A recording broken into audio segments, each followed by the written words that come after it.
nous devons prendre. L'orgueil contribue toujours à la chute, pendant que l'humilité nous relève vers la gloire. Oui, l'orgueil conduit toujours à la chute, pendant que l'humilité nous relève vers la gloire. Telle est la logique de notre Dieu.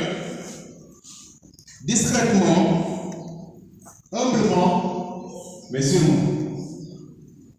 Dieu est discret, très humble, mais il est sûr de ce qu'il fait.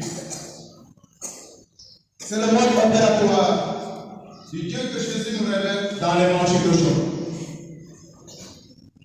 À travers la parabole de la semence, qui se développe tout seul, et celle de la petite graine de moutarde qui devient un grand arbre, Jésus nous dit que l'essentiel n'est pas souvent visible à l'œil nu.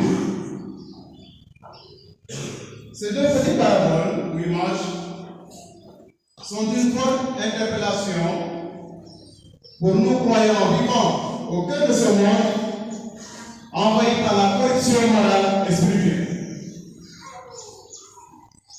Face au grand nombre de gens, moralement pervertis par le mal, la corruption et l'injustice sous toutes ses formes, certains croyants sont prompts à vouloir baisser les bras ou à se résigner sous prétexte qu'on ne peut rien. Oui, baisser les bras ou se résigner sous prétexte qu'on ne peut rien. Ils sous-estiment ainsi leur capacité à faire changer progressivement ce qui ne va pas. Et la pire erreur à ne jamais commettre, c'est de s'accommoder ou se rallier à la masse corrompue et pervertie en se disant, comme tout le monde fait comme ça, moi aussi, je suis obligé de faire comme tout le monde. Et je dis que, parce que dit forcément tout le monde qui est mieux. Pas forcément. Donc attention. Oui, chers frères et sœurs, même seul contre tous, un chrétien authentique et vrai ne s'accommode jamais aux mentalités perverties de son milieu de vie et de travail. Ne s'accommode jamais aux mentalités perverties de son milieu de vie et de travail. Un chrétien qui porte bien son nom ne devient jamais complice du mal en lui et autour de lui. Ne sous-estimons jamais la puissance du bien, aussi petit soit-il. Et d'ailleurs, le bien n'est jamais petit. Ne disons jamais comme je suis seul contre tous, mes bonnes œuvres seront vaines ou insignifiantes. Faisons toujours et partout le peu de bien que nous pouvons faire pour commencer à changer le monde. Et notre Dieu s'occupera du reste. Oui, beaucoup de croyants se découragent et se résignent facilement du fait qu'ils tombent sans cesse dans les mêmes péchés ou penchants qui les tirent vers le bas. Est-ce que parce que dans ma droite, qui même pas qu'à me confesser, mon année, hier, on a confessé. La confession n'est pas renouvelable. N'est pas renouvelable. S'il y a un sacrement dans l'église qui est renouvelable une fois ou une fois, c'est vraiment la confession. Au lieu de lutter sans cesse pour progresser discrètement, ils baissent les bras et finissent par se complaire dans le mal en disant, quoi que je fasse, Je vais tomber encore.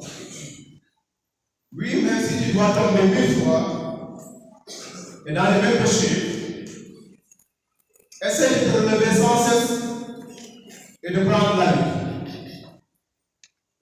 Car notre Dieu qui est patient et miséricordieux ne compte pas le nombre de fois où nous tombons. Ce n'est pas ce qui l'intéresse. Ce qui l'intéresse, ce sont les petits et les grands efforts que nous faisons sans cesse pour nous relever et lutter contre le mal en nous et autour de nous. Oui, Dieu n'attend pas de nous de grands espoirs. Il ne nous demandera jamais l'impossible.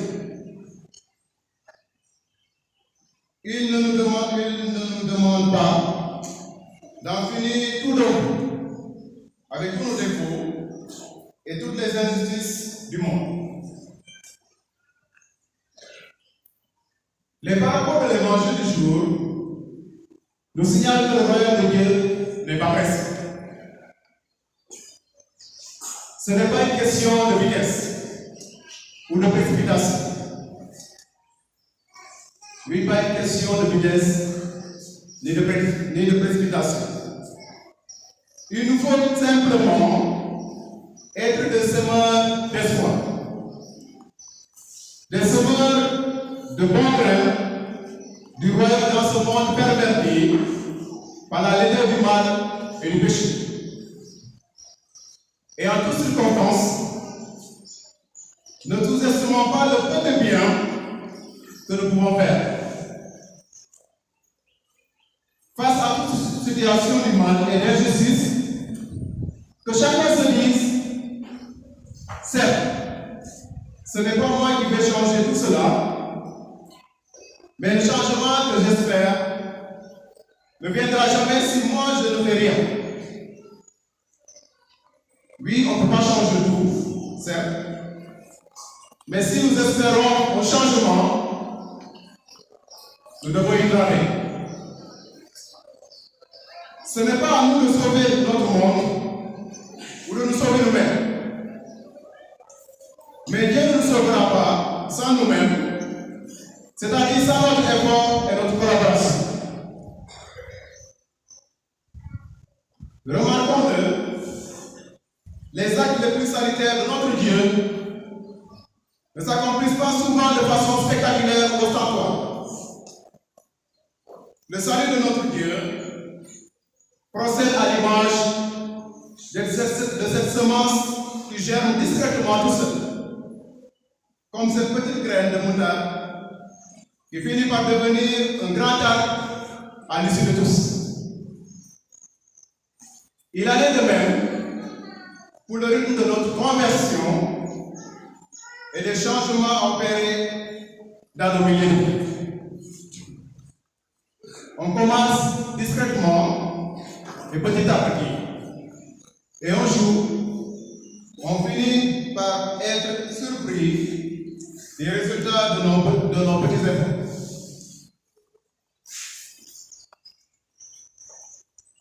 Ce n'est pas à nous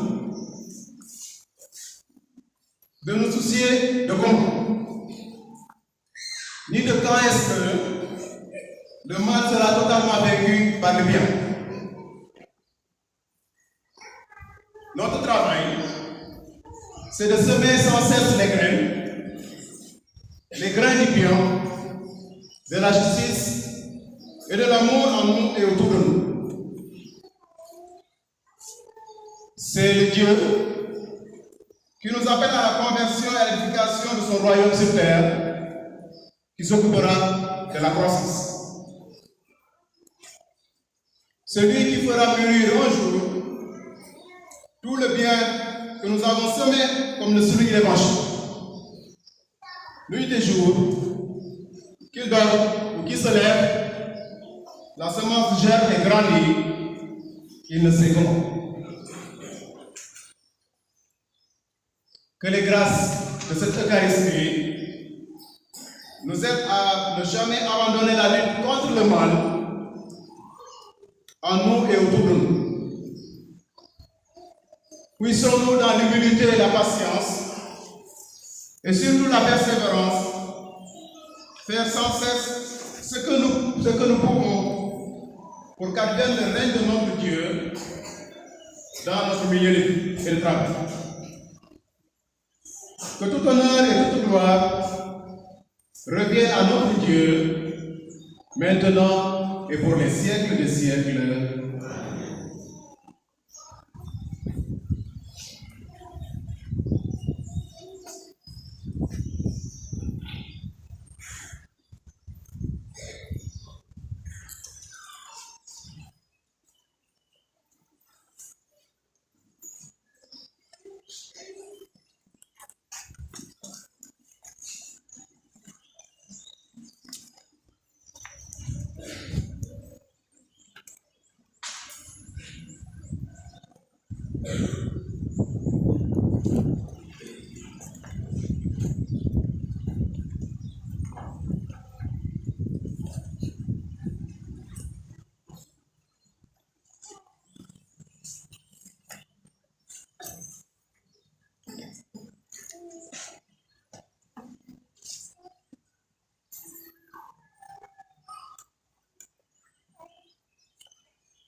Et maintenant, frères et sœurs, levons-nous pour proclamer notre foi en Dieu Père, Fils et Esprit Saint.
dans une prière unanime, nous sommes demandés vers le Seigneur de supplications de ses enfants qui lui rendent grâce aujourd'hui, afin que tous puissent mener une vie calme et paisible et parvenir au bonheur éternel.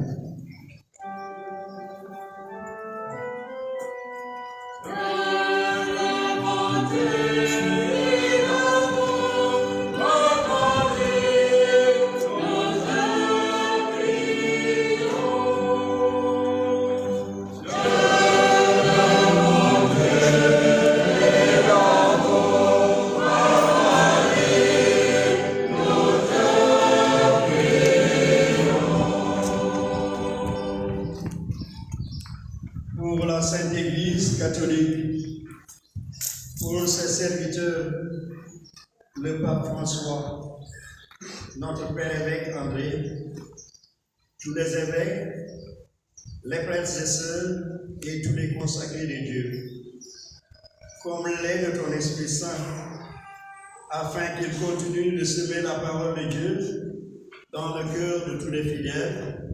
Seigneur, nous te prions.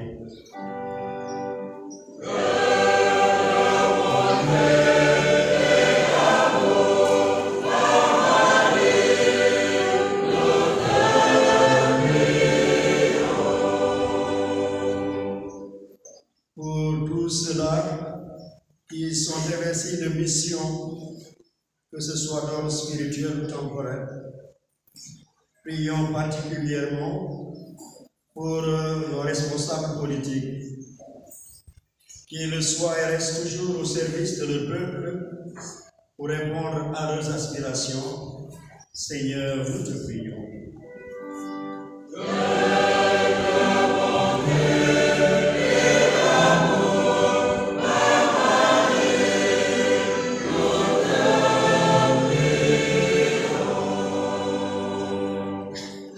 Dieu de miséricorde, nous te confions tous ceux qui souffrent dans leur corps ou dans leur âme. Aussi prions-nous pour tout le personnel soignant et les accompagnants qui œuvrent sans relâche pour leur apporter soulagement.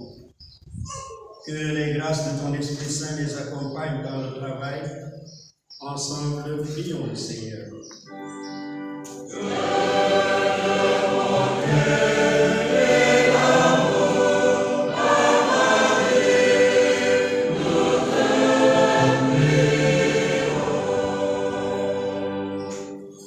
En action de grâce, avec les enfants qui viennent de recevoir la première communion et la confirmation, et avec tous les pères du monde, prions pour notre communauté aussi ici rassemblée. Aussi, prions-nous pour ceux qui sont absents, mais en union de prière avec nous. Qu'à l'image de la graine de moutarde, qu'ils continuent tous de germer et de porter fruit en abondance, comme le veut notre Seigneur Jésus. Ensemble, prions le Seigneur.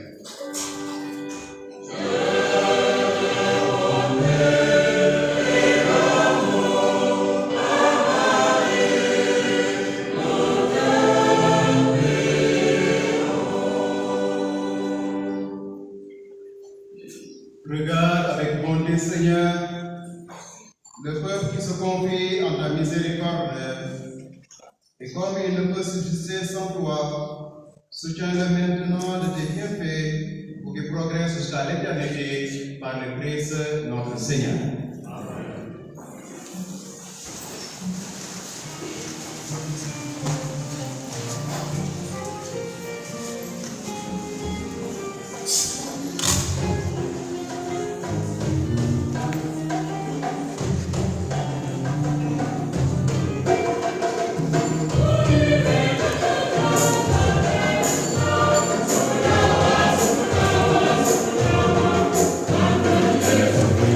Oh,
soit agréable à Dieu le Père Tout-Puissant. Le Seigneur soit par son nom, au nom de bien de celui de toute l'Église. Seigneur Dieu,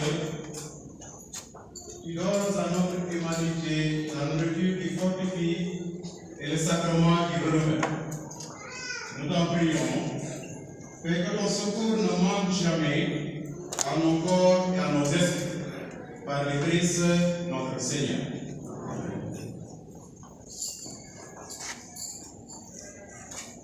Le Seigneur soit avec vous.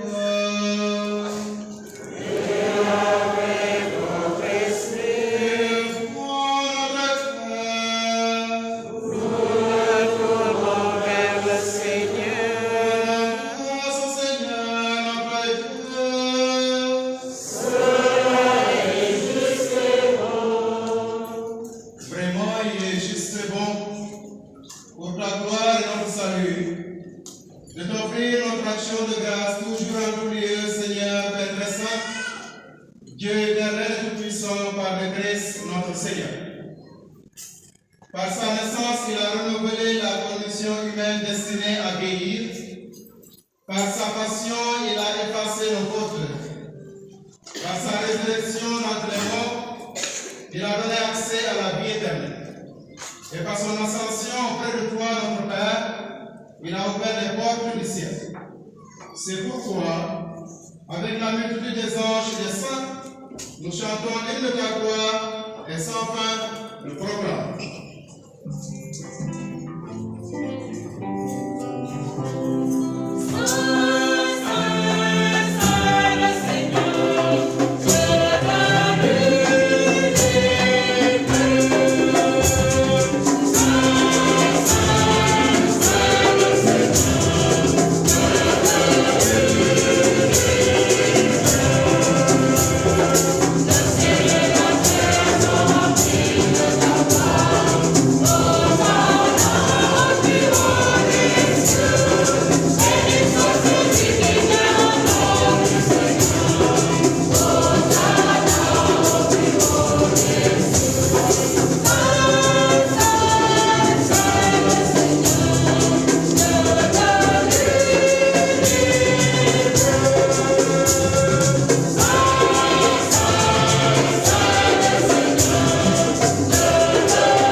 Tu es vraiment saint, Dieu de l'univers, et il est juste que toute la création proclame ta louange, car c'est toi qui donnes la vie, c'est toi qui sanctifies toutes choses par ton Fils Jésus-Christ notre Seigneur, avec la puissance de l'Esprit Saint. Et tu ne cesses de rassembler ton peuple, afin que du levant au couchant du soleil, une offrande pure soit présentée à ton nom. C'est pourquoi nous voici rassemblés devant toi, Dieu notre Père. Et dans la communion de toute l'Église, nous célébrons le jour où le Christ est ressuscité d'entre les morts. Par lui que tu as élevé à ta droite, nous te supplions de consacrer toi-même les offrandes que nous apportons.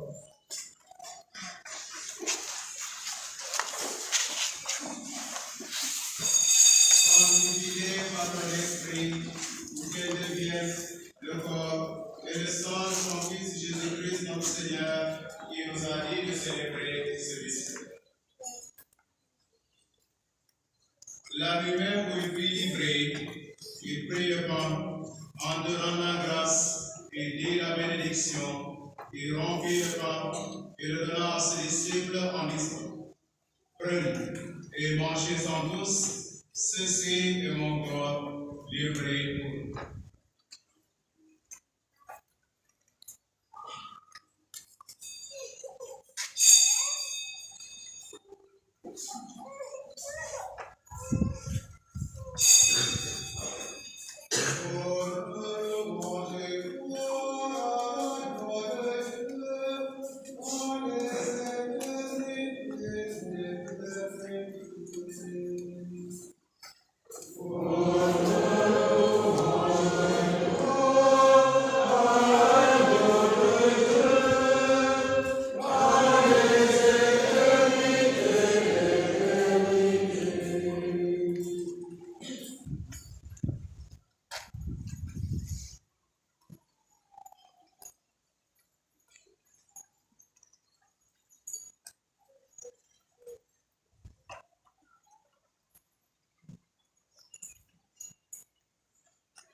même après le repas, il prit la coupe. En donnant la grâce, il dit la bénédiction et donna la coupe à ses disciples en disant: Prenez et buvez-en tous, car ceci est la coupe de mon sang, le sang de l'alliance nouvelle éternelle, qui sera versé pour vous et pour la multitude en rémission des péchés. Vous ferez cela en mémoire de nous.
Souviens-toi, et maintenant te supplions, Seigneur, par le sacrifice qui nous réconcilie avec toi, et dans ce monde entier le salut et la paix. Affermis ton Église en pèlerinage sur la terre, dans la foi et la charité, en union avec ton serviteur, notre Père François, et notre évêque André, l'ensemble des évêques, les prêtres, les diacres, et tout le peuple que tu as racheté. Écoute en ta bonté les prières de ta famille, que tu as voulu rassembler devant toi. Dans ta miséricorde, ramène à toi perpétuellement tous tes enfants dispersés. Pour nos frères et sœurs des frères, et pour tous ceux qui ont quitté ce monde, et trouvent grâce devant toi, nous te prions. En ta bienveillance, accueille-les dans ton royaume, où nous espérons être comblés de ta gloire, tous ensemble pour l'éternité. Par le Christ notre Seigneur, par qui tu donnes au monde toute grâce et tout bien.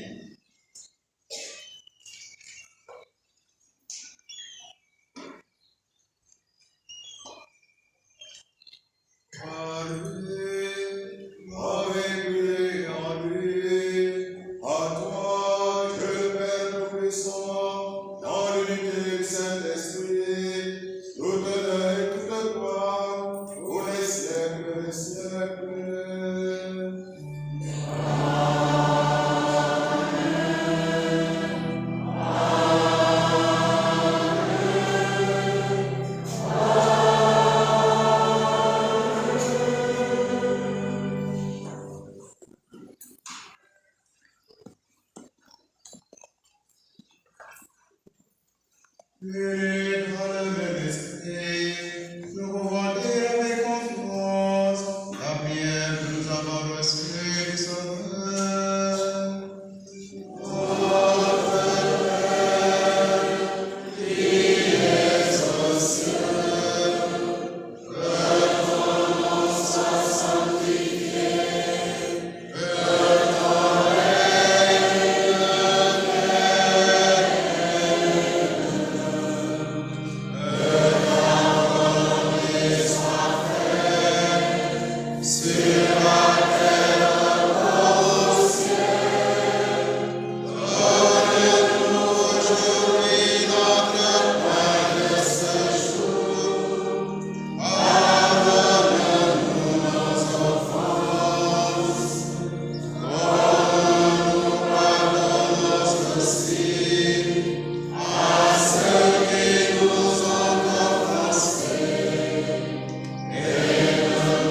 Nous qui attendons que se réalise cette bienheureuse espérance, l'avènement de Jésus-Christ, notre Sauveur. Car toi t'appartienne le règne, la puissance et la gloire pour les siècles des siècles. Seigneur Jésus-Christ, qui a dit à tes apôtres, je vous laisse la paix, je vous donne ma paix. Ne regarde pas nos péchés, mais la foi de ton Église. Pour que ta volonté s'accomplisse, donne-lui toujours cette paix et conduis-la vers une paix parfaite, toi qui vis et règnes pour les siècles des siècles. Que la paix du Seigneur soit toujours avec vous. Et avec votre esprit. Dans la charité de Christ, donnez-nous la paix.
Voici l'agneau de Dieu, voici celui qui enlève les péchés du monde. Heureux les invités au repas des noces de l'agneau.